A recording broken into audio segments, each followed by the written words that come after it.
রব কাউকে ভালোবাসতে শুরু করলে প্লেটের ভাত কেড়ে নেয়। আমরা কাউকে ভালোবাসলে এসি রুমে রাখি, রব কাউকে ভালোবাসলে ইব্রাহিম নবীর মতো আগুনে ফেলে। আমরা কেউ কাউকে ভালোবাসলে তাকে উন্মুক্ত করে দিই, উন্মুক্ত স্বাধীন করে দিই। রব যখন কাউকে ভালোবাসে ইউসুফ আলাইহিস সালামের মতো বন্দী করে রাখে।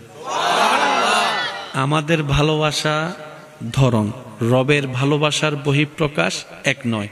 এবার আপনি বলবেন এটা কী ধরনের ভালোবাসা হয়? যে ভালোবাসলে কাঁটা দেয়, ভালোবাসলে আগুনে ফেলে, ভালোবাসলে আপনার এসি রুমে না রেখে আগুনের মধ্যে ফেলবে, ভালোবাসলে তাকে বন্দি করে রাখবে, ভালোবাসলে তাকে সারা শরীরের মধ্যে রোগ দিবে। এটা কেমন ধরনের ভালোবাসা?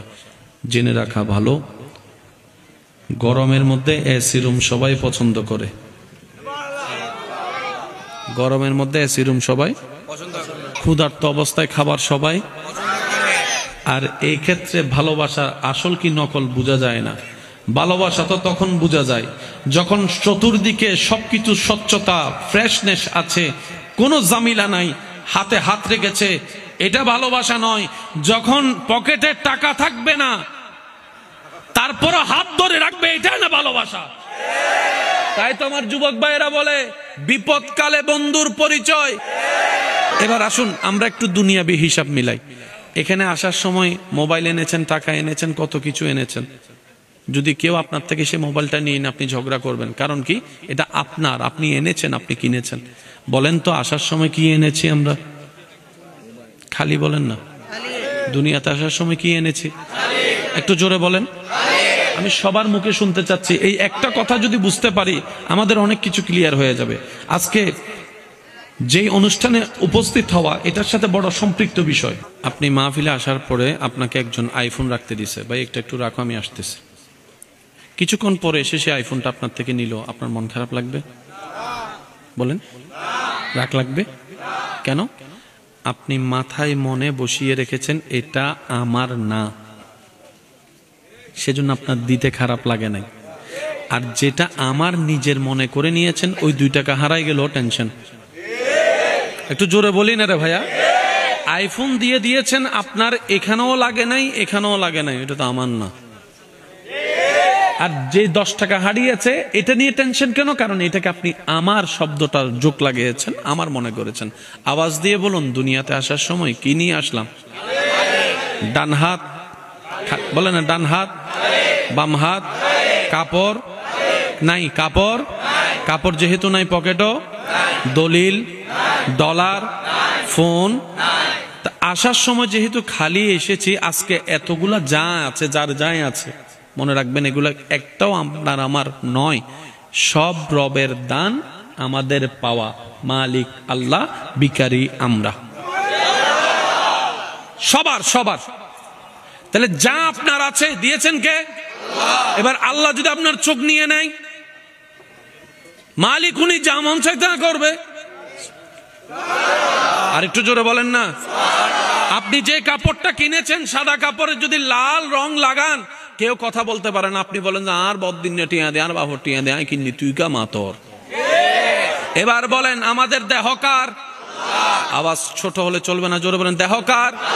চোখ দিয়েছেন কে? কান দিয়েছেন কে? হাত দিয়েছেন কে? পা দিয়েছেন কে? একটাও আমাদের কিনা নয়, একটাও আমাদের অর্জন নয়। তো বান্দা কারা? বান্দারা বলে আসার সময় কিছু আনিনি, মালিক কেন আমার কাছে কিছু নাই, সব আমার রব আমাকে ভিক্ষা দিয়েছেন। আর ভিক্ষুক কখনো মাথা তুলে কথা বলা উচিত নয়, সর্বদা রবের দরবারে শুকরিয়া করে মাথা ঝুঁকায় রাখাটাই উত্তম। আমাদের হারাই গেলে আমরা টেনশন করি, কিন্তু ইব্রাহিম নবীর হারানোর পর উনি আরো খুশি। পার্থক্য এখানে মনে রাখবেন, সাধারণ বান্দা আর প্রেমিক আশেক বান্দা এক নয়। সাধারণ বান্দা পান থেকে চুন খসলেই টেনশন আর টেনশন। আর ওদিকে ইব্রাহিম নবীকে আগুনের সামনে বেঁধে রাখছে, ফেলবে। সবার চেহারা মলিন ইব্রাহিম নবীর জন্য, কিন্তু ইব্রাহিম নবীর চেহারায় প্রাণ উজ্জ্বল মুস্কি হাসি। আমার মনে হয় আর একটু জোরে বলা যাবে। সামান্য শরীরে একটা যদি ক্ষত হয় আপনার আমার ব্যথা টেনশনের শেষ নাই, সাধারণ বান্দা। আর ওদিকে আল্লাহর পয়গম্বর আইয়ুব আলাইহিস সালামকে বছরের পর বছর এমন রোগে আল্লাহ দান করেছেন, উনি শুকরিয়ার খুশি। শুধু তাই নয় ভাই, শুনলে অবাক হয়ে যাবার মতো কথা। আমরা অসুস্থ থেকে সুস্থ হওয়াটা চাই, আল্লাহ দাও, আল্লাহ দাও, আল্লাহ দাও। আইয়ুব নবী আল্লাহর নবী, সবাই জানেন নবীরা জবান খুলে বললেই দোয়া কবুল, নবীরা চাইলেই আল্লাহ দান করে। সুবহানাল্লাহ জোরে। নবীরা মুখ ঠোঁট লড়ার আগেই আল্লাহ দান করে। সেই নবী আইয়ুব আলাইহিস সালাম, যার দোয়ায় হাজার মানুষ সুস্থ হয়েছেন, উনি আজকে অসুস্থ। এবার ওনার পরিবার এসে বলে, আপনি তো আল্লাহর নবী, আল্লাহর কাছে বললে তো আল্লাহ দিবে, ফেরাবে না কখনো, তো আপনি যে অসুস্থ কষ্ট পাচ্ছেন, একটু আল্লাহকে বলেন না, আল্লাহ যেন আপনাকে সুস্থ করে দেয়।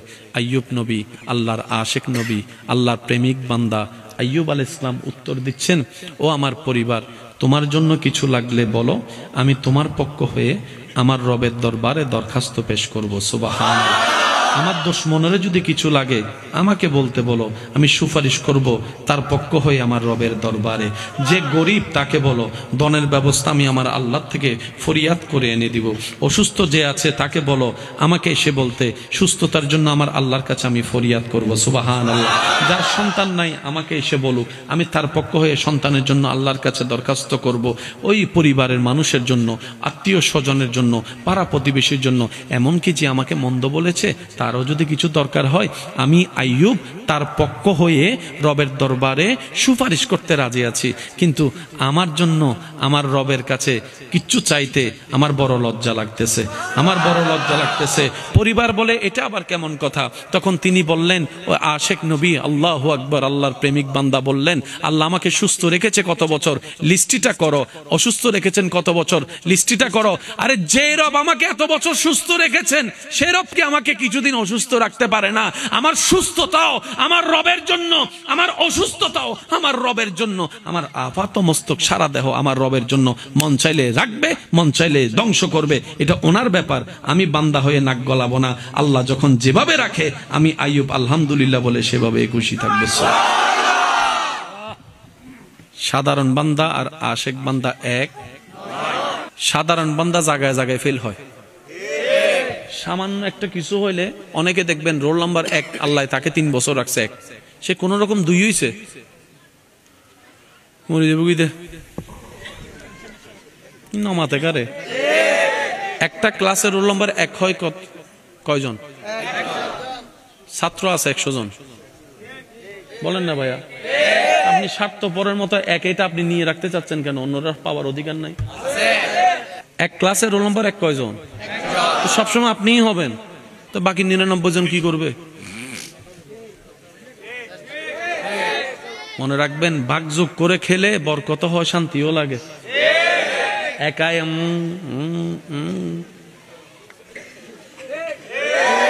আমি পড়ালেখাকে কোনো নিচু দেখাচ্ছি না, আমি শুধু চিন্তা ভাবনার কথা বলতেছি। অনেকে তো এমনও আছে, এই 1 নাম্বার রোল নাম্বার 1 অর্জন করার জন্য দিন রাত পরিশ্রম করে, দরকার হলো অন্যজন ফেলিব, তারপরে তো নাকি অম ফরিব। এই মেন্টালিটির দরকার কি? বলেন না, তুই তোর মতো আগা, আমি আমার মতো আগাই, দেখা যাক আল্লাহ পাক কি করে। অহংকার যেই করুক, পতন তার সুনিশ্চিত। কথা বলতে হবে। অহংকার যেই করুক, পতন তার সুনিশ্চিত। এখানে আর কোনো দাড়ি কমার দরকার। ধৈর্য এবং শুকরিয়া যেই করুক, নেয়ামত তার জন্য সুনিশ্চিত। সুবহানাল্লাহ বলি। এই পৃথিবীটা বড্ড সুন্দর, বড় সুন্দর। জীবনটা বড় সুন্দর নিয়ামত। প্রত্যেকটা মানুষের জীবন আল্লাহর দেওয়া একটা বড় নিয়ামত, বড় সুন্দর। আমাদের কাছে জীবনটা এত বিতৃষ্ণা লাগে কেন জানেন? 2টা কারণ। 1 নম্বর, আমরা জীবনদাতাকে নারাজ করে জীবনে চলাচল করি, সুখদাতাকে নারাজ করে সুখের সন্ধান করি। আরেকটু জোরে। জীবনদাতাকে নারাজ করে যখন জীবন চলতে থাকি, সুখদাতাকে নারাজ করে যখন সুখের তালাশ করি, তখন হয়ে যায় স্বর্ণ দড়ি হাতে ছাই হয়ে যায়। আর যারা সুখদাতাকে, জীবনদাতাকে সন্তুষ্টি করে চলতে পারে, তাদের উপর সৃষ্টিকর্তা এমন দয়া করেন, তারা মাটি ধরল শূন্য হয়ে যায়। একটু সুবহানাল্লাহ বলি। আমি আপনাদেরকে বেশিক্ষণ সময় ডিস্টার্ব করব না। মাইকের আওয়াজ যতটুকু যাচ্ছে, মাইকওয়ালা ভাই একটু মাইকের আওয়াজ একটু কমাই দেন। রাতের আওয়াজ তো এমনি অনেকের বড় আওয়াজ বড় হবে। সোয়াব কামাইতে যেন গুনাহ কামাইতে না পারে। আমরা আমাদের আওয়াজে যদি গিয়ে ঘুমাতে না পারে, সোয়াবের চাইতে গুনাহ হবে, খাজনার চাইতে। আপনারা কি আমার কথা বুঝতেছেন? কবরস্থানে মানুষ আছে, এখানেও মানুষ, কিন্তু কবরস্থানের মানুষের কোনো আওয়াজ, এখানের মানুষের যদি আওয়াজ না থাকে, এটা তো জিন্দা কবরস্থান হয়ে যাবে। যারা যারা জিন্দা আছেন তারা একবার বলি মারহাবা। আমার মনে হয় আশেকের আওয়াজটা আর একটু বড় হবে। আরেকবার বলেন। একটু মনোযোগ দিয়ে শ্রবণ করবেন, কারণ বাঁচবো তো আর বাঁচবো কয়দিন। একটা সময় মানুষের ধারণা ছিল মৃত্যুবরণ করার আগে দাড়িটা তো সাদা হবে, শরীর দুর্বল হবে। আজকে থেকে 30 বছর আগেও মানুষ এই ধারণা করত। হয়তো আপনারা মুরব্বীরা অনেকে আমার সাথে একমত হবেন। আগে একটা ঘরে মানুষ মারা গেলে পুরা এলাকা খবর হয়ে যেত, ওই ঘরের মানুষের সকারাত চলতেছে। এক একজন দৌড়ায় আসতো দেখার জন্য। কেউ বা চামচ করে পানি দিতেন, কেউ বা তেলাওয়াতে ব্যস্ত থাকতেন, আশেপাশে বসতেন। এই সুযোগ কিন্তু, এই দৃশ্য কিন্তু এখন দেখা যায় না। এখন সকালবেলা হোন্ডা নিয়ে বের হয়েছে, দুপুরবেলা শোনা যায় তারটা মেডিকেলে পড়ে আছে। এই যে একটা জীবনের বড় চরম পরিবর্তন চলে আসছে। সবকিছুর পিছনে কিন্তু আমার ক্ষতির পিছনে আপনি দায়ী, আপনার ক্ষতির পিছনে আমি দায়ী। এই যে ড্রেন যেটা এখানে আছে, এই ড্রেনে যে ময়লাটা আমরা ফেলছি, বোতল ফেলছি, ড্রেন জ্যাম হয়ে যাচ্ছে। ফেলেছেন আপনি এই জায়গায়, ক্ষতি হচ্ছে আমার ওই জায়গায়। আমি ফেলেছি ওই জায়গায়, ক্ষতি হচ্ছে আপনার এই জায়গায়। আচ্ছা বলেন, চট্টগ্রামের মধ্যে এই যে এদিকে আছে পানি উন্নয়ন বোর্ড, আছে না? আছে না? বর্ষর মধ্যে হাজাতে পানির তলে ডুগি দেখি, এসে কথা বলে না কেন? আছে না নাই? এটা কি একজনের কারণে নাকি আমাদের সবার কারণে? আমরা খাল ভরাট করেছি, নদী ভরাট করেছি, আমরা নালাগুলাকে জ্যাম করে ফেলেছি। যথা উপযুক্ত জায়গায় ময়লা না ফেলে আমরা নিজের মতো করে ময়লা ফেলছি। এই দায় থেকে কেউ কি আপনি আমি মুক্ত হতে পারবো?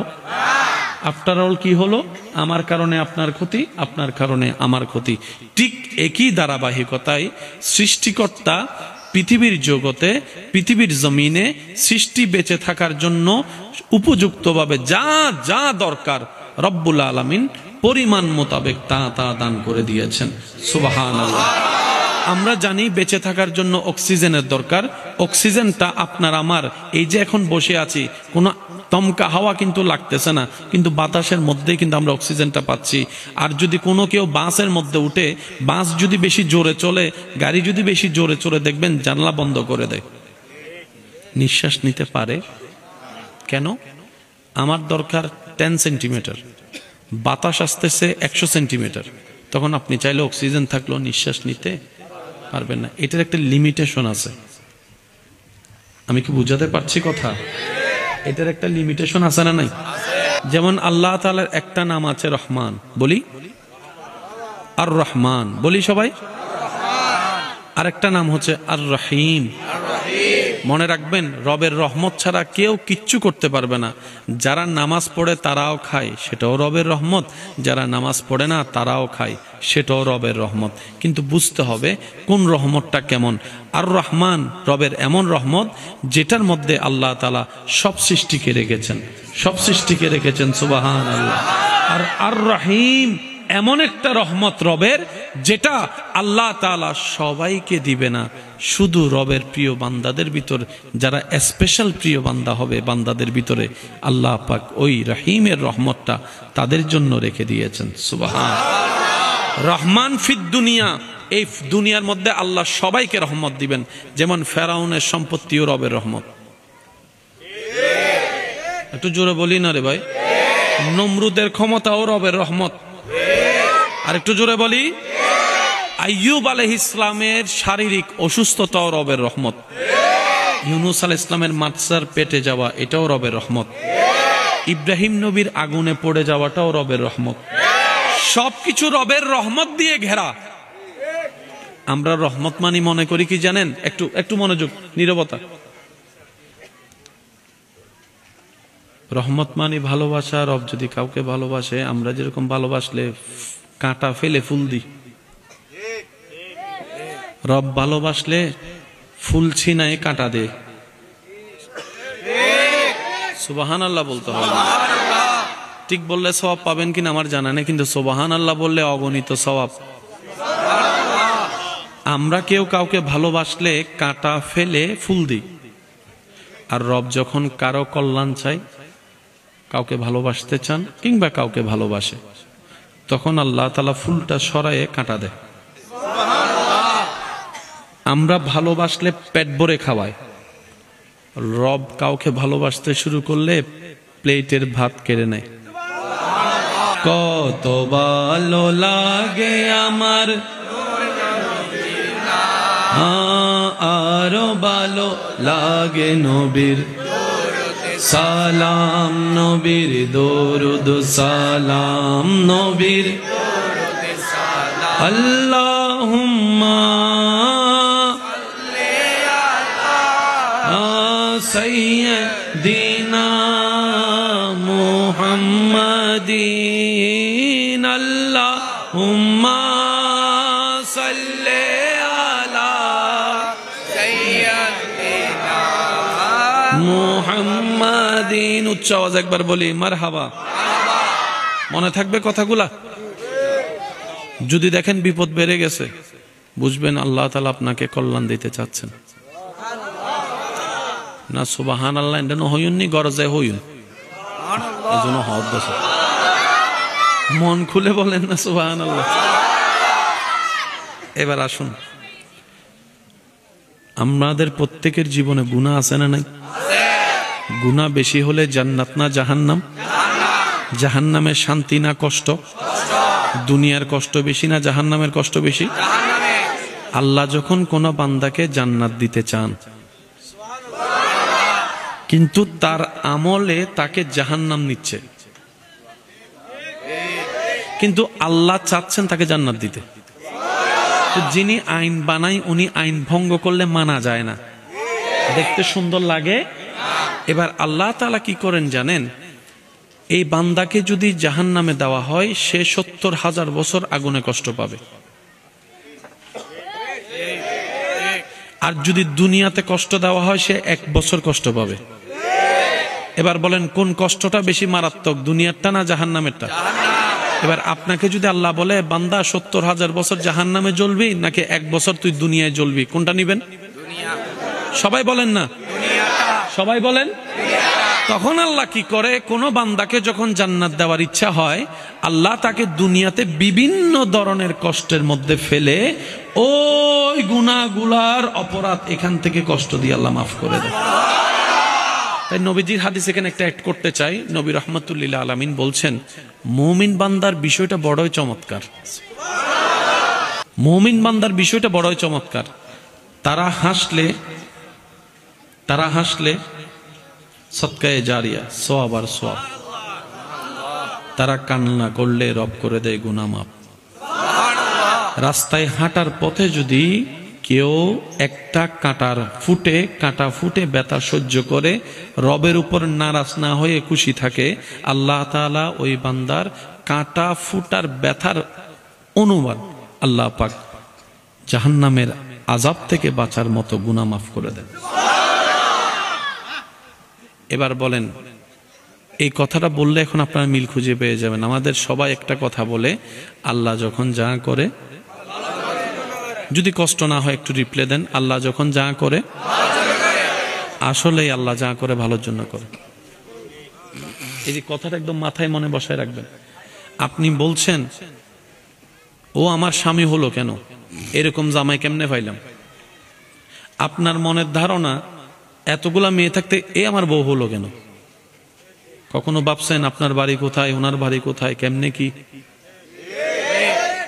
তো মুরব্বীরা বলে জোড়া তো আল্লাহ লিখে রেখেছেন। আমাদের দায়িত্বটা কি? আমাদের দায়িত্ব হচ্ছে আল্লাহ যাকে যেটা খুশি হয়ে দিয়েছেন সেটা নিয়ে নিয়ামতের শুকরিয়া করা। আপনি যদি নিয়ামতের শুকরিয়া করতে থাকেন, আপনার খারাপ স্বামীটা, আপনার খারাপ বউটাও দেখবেন যে একদিন ভালোর মতো ভালো হয়ে গিয়েছে। সুবহানাল্লাহ।